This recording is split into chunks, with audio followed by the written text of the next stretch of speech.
స్వాతంత్ర సమరయోధుడు సర్దార్ గౌతులచ్చన్న విశేష ప్రతిభాశాలి అని ఎమ్మెల్యే మడాల బుద్ధిప్రసాద్ అన్నారు. ఇక కృష్ణా జిల్లా వనిగడ్డలో ఎమ్మెల్యే క్యాంపు కార్యాలయంలో సర్దార్ గౌతులచ్చన్న చేతి వేడుకలు జరిగాయి. లచ్చన్న చిత్రపటానికి ఎమ్మెల్యే పూలమాలలు వేసి నివాళులర్పించారు. గౌతులచ్చన్న స్వాతంత్ర ఉద్యమంలో ప్రముఖ పాత్ర పోషించారని, శ్రీకాకుళం జిల్లాను స్వాతంత్ర ఉద్యమం వైపు నడిపారని ఎమ్మెల్యే తెలిపారు. సామాజిక న్యాయం కోసం కృషి చేసిన బడుగు బలహీన వర్గాలకు అండగా నిలిచారని అన్నారు. సర్దార్ గౌతులచ్చన్న గారి జయంతిని వాళ్ళ రాష్ట్ర వ్యాప్తంగా రాష్ట్ర ప్రభుత్వం నిర్వహిస్తుంది.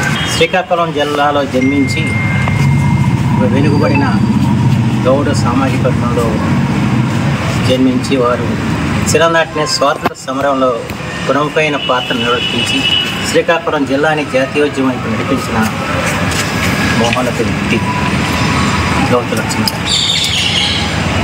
ఆచార్య రంగా గారు, గౌతులచ్చన్న గారు కలిసి వారి రాజకీయ జీవితంతో కూడా పనిచేశారు.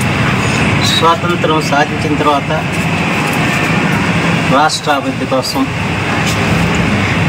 ఈ రాష్ట్రంలో ఒక సామాజిక న్యాయం జరగాలని చెప్పి తపన పడిన వ్యక్తుల్లో మహోన్నతుడు గౌతులచ్చన్న గారు.